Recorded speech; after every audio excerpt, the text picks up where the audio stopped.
All right, the first lesson is going to be about keeping track of how much money you make and how much money you spend.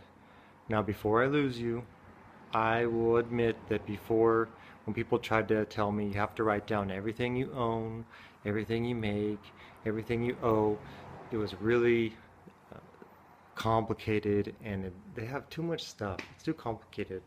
But this report I'm going to show you right now, I'm going to probably put a link like below the video or something like that so that you can use the one that I use. And this one that I'm going to give you, it's pretty close to the one I use. The numbers, I made the numbers pretty similar to what I use in real life. So you need to write things down. You need to either put it in a spreadsheet or you need to use your hand and a piece of paper and a pen. Don't be like, oh, well, my credit card company, my bank, they make a report for me every month, or I have an application on my phone and it keeps track of what I spend. No, you have to write it down with your hand. And over time, if you keep doing this, you'll actually know exactly how much money you're spending throughout the week, throughout the month, and then later in time, it becomes automatic and you can feel when you're spending too much money. Okay, let's get going. So the spreadsheet that I'm going to show you, I have it on the computer here. I have it on my phone. I can always access it from my phone anywhere. You could also write it down on a piece of lined paper. The good thing about having things written down like this and calculated is that when you go to talk to your friends or your family or your boss or your professor, you're going to have exact numbers. So you're going to think, oh, they're so much better than me. They have so much money, but they don't keep track of things really. They make a lot of money. They spend a lot of money. They don't know how much they made, how much they're saving, how much they're improving month to month. Me, when I talk to people, I can tell them exactly 33.2% of my income I saved this month. I can tell them $987, that's how much I spent last month. I can tell them exact numbers. And that there's power in that, because if you know where you are now, where you came from, where you're going, you have data and you can see where you're going. It's also motivating because you can see that you're making progress. It's also corrective to your behavior because you can see if you're doing worse. Okay, let's get going. So I write down the month. I make one of these for every month. I write down my income from my job. It's usually 2 times a month I get paid. I write down my passive income. Maybe you have a rental property, 1 or 2 or 3. Maybe you loan your money out and you make some interest off of that. Write that number here. Then you're going to add that all together. So in this example, I'm making $2,750 a month. Down below, I keep track of my living expenses. I try to keep it simple. I use credit cards, not like you, to borrow money and buy a lot of things that I don't have money that I can't afford. I use credit cards just to keep things simple, to keep everything logged, keeps track of everything I buy. So I can just look at my bank account and see every single burrito, every single tank of gas, every single bag of candy that I bought. I try to keep it simple. I only use one credit card. Sometimes I'll get money out of my checking account. Maybe the bank won't, maybe the gas station won't accept credit card. Or maybe I just need to have a restaurant that won't accept credit card. So sometimes I do take money out of my checking account. So let's keep it simple. Credit card, checking account. At the end of the month, it only takes me about 20 minutes to do this entire report. I only have 2 places to look. That one credit card I used and the one checking account that I'm monitoring. Then at the very bottom, I write in how much my rent was. In this example, I'm using $500. I'm a single guy. I rent a bedroom with a family, close to work, 10 minutes from work. So my total living expenses were $938 for the month. Now I start to write down my liabilities. My house has a mortgage of $900 a month. Maybe you have a credit card bill. You owe money every month on a credit card. In this example, I use $100. My liabilities every month are $1,000. Now comes the fun part. Now we get to start crunching the numbers and seeing how we're doing. So my gross income is $2,750. My living expenses were $938. My liabilities were $1,000 this last month. My net income after everything has been paid for is $812. And let's take these numbers and start to play around with them. I read the book, The Richest Man in Babylon. That's one of the most important books for you to read.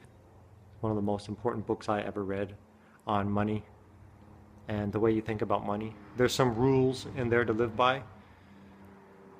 I'm not the kind of guy that feels you have to always follow rules exactly, but I do think that book has some very good rules to live by. The book says that living expenses should not be more than 70% of your income. Debt, I should not owe more than 20% of my income every month to people. And saving, I should save at least 10% of my income every month. So I took that and I multiplied it by the amount of money I make, $2,750 a month. So living expenses, I should not be spending more than $1,925 on my living expenses. Debt, I should not be owing people more than $550 per month in debt. Saving, I should be saving at least $275 per month. Let's see how I did. Well, my living expenses were 34.1%. My debt was 36.4%, a little too high.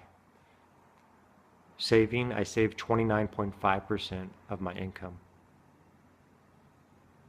So my living expenses were $938. That's pretty good. That's a pretty 30, 40, 50, that's almost 40% below what it should be. I'm doing pretty good there. Debt, I went over. 16% over.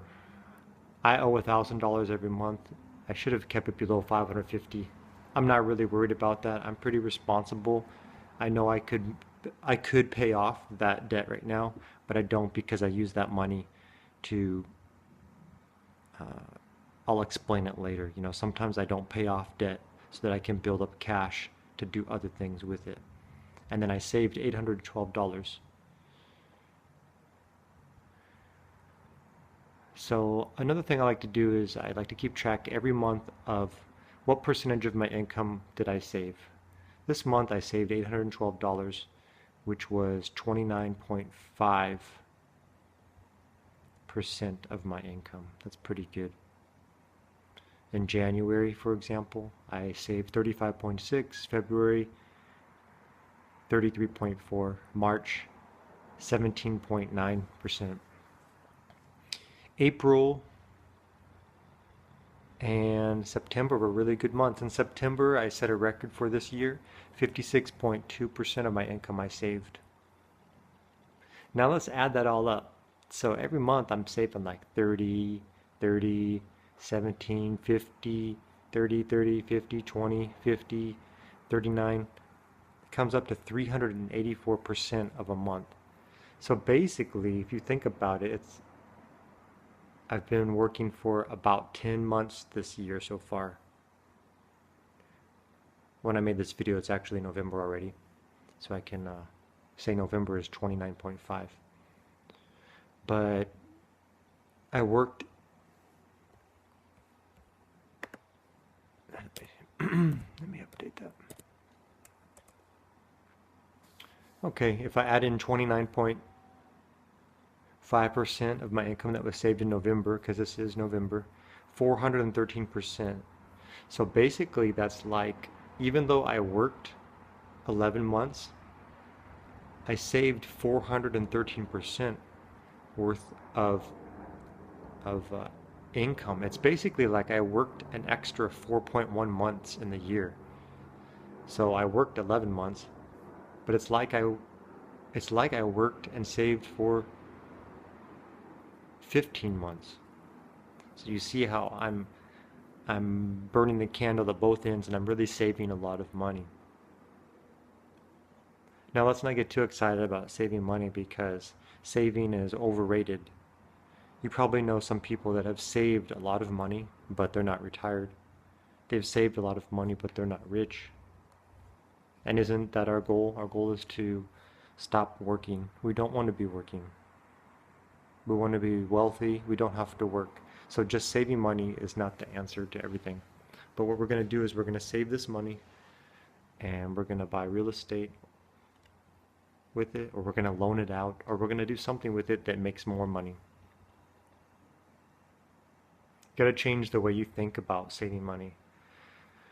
I drive a Honda Civic. I wear the same clothes over and over again, but I'm still confident. I don't have any confidence issues, because when I drive down the street and I see another guy driving a nice car, I know these numbers and I know I'm doing really well. If I save 29.5% of my income, right now it's only $812. But what if I get a better job? That number could become $1,600, $2,400, $3,600. So worry about the habits, the good habits right now. And even if you're working at McDonald's, and even if you can only save $300, $200 a month, that's fine. Keep the habits, keep track of it. When you get that next position, that next job, the numbers will all go up, but you already have the good habits in place. I have these numbers so that I can talk to other people. I can defend myself. I can explain myself. I know a lot of friends and family that don't know any of these numbers. Next time you're talking with a friend or family, ask them what percentage of their income do they save? How much have they saved so far this year? How much money do they spend on living expenses? A lot of people, they don't actually know the exact number. I don't know if I told you or not, but what I do is I put this on Dropbox, and I can see the documents on my phone anywhere. I've even written it down before in front of me in my car, so that I'm memorizing it, so that all day long I know how much I've made, how much I've spent, the percentages. And this is not algebra, it's not calculus, it's just pretty simple math, and so it's nothing that hard. I forgot who said this. Without data, you can't measure. Without measurement, you can't have change. So like I said before, I want to know, where am I at now? Where did I come from, and where am I going? I want to keep track of all those numbers. People will start to become, they won't argue with you so much when you know your numbers. How can I argue with someone that works at McDonald's, but they're saving 30-40% of their income? To me, I'm not worried so much about how much it was, but that's pretty impressive to me. And maybe this person goes from a job at McDonald's to a job at the county, or they go from McDonald's to a job at the city. They start to work for the city. I'm not so concerned with how much the money jumped from one job to another, but the percentage. I'm thinking their income increased 100%, 200%. So I'm not saying that the actual number isn't important, but to me it's very impressive from one man to another, or from a man to a woman. If you tell me that your income increased 150% or 100%, or your savings went up 10, 20, 30%, I'm impressed by the percentages.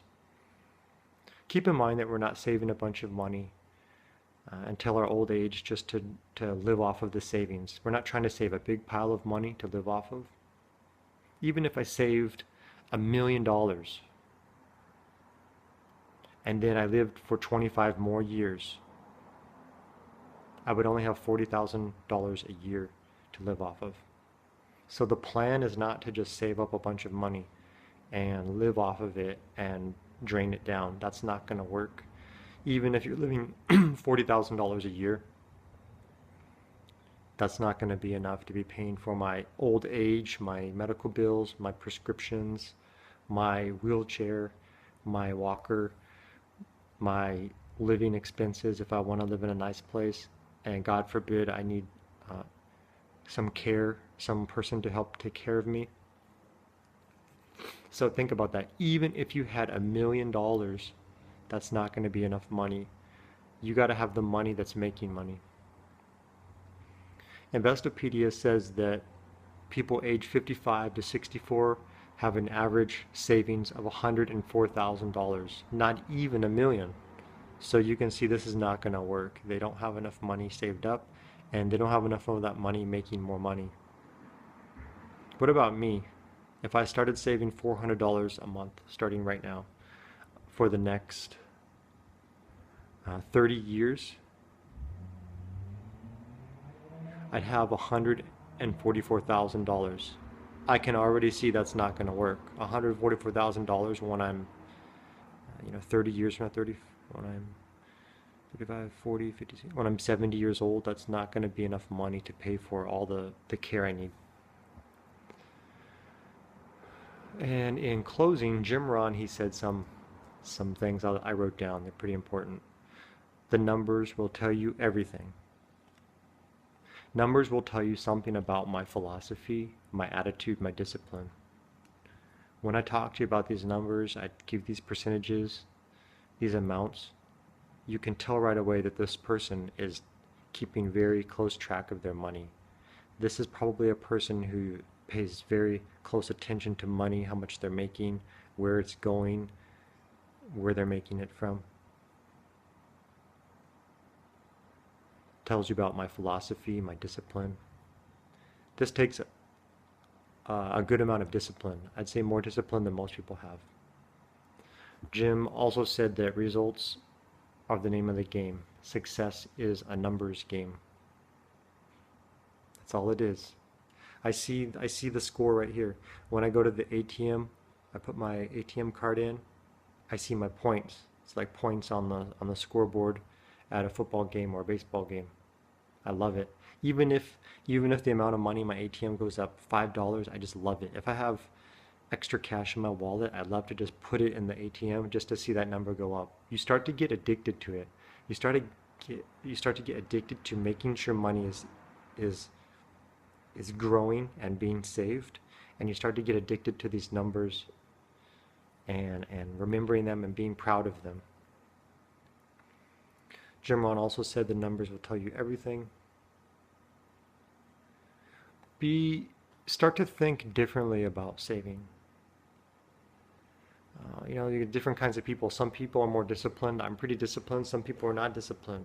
The undisciplined people, they will buy what they need, food, clothing, shelter. Then they'll buy things they want.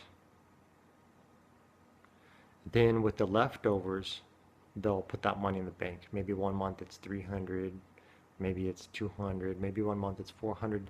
It's pretty inconsistent. If you're not disciplined, then you probably need to do the thing where you automatically deduct a certain amount of money from your income and save it every month if you can't control yourself. I can control myself, so I've gotten used to knowing how much I should be spending every day. I know I should be spending about $5 a day on food and about $500 a month on living, about $30 every week and a half on gas. And if it's any more or any less, or I'm going on a date and it goes up to $20 for a meal, that little alarm goes off inside of me. So the main point I was trying to get across with this lesson is you gotta write things down. You gotta keep track of these things. Get in the habit of it. Do it by hand. I know your bank has some little thing where it puts everything in different categories. That's not good enough. And your app on your phone, it puts things into nice color coded. That's nice, and still use those things. But for me, I found it was most powerful when I actually wrote it down, and I knew line for line that today, yesterday I spent $5, today, yesterday I spent $7. I'm keeping myself accountable. And if I have to make small little corrections, I can make them now. You know, like what do they say about the boat? If a boat makes a 1 degree change in direction now, 1,000 miles later, it's like 500 miles off course. So by doing this, keeping track of these numbers, I'm keeping myself accountable.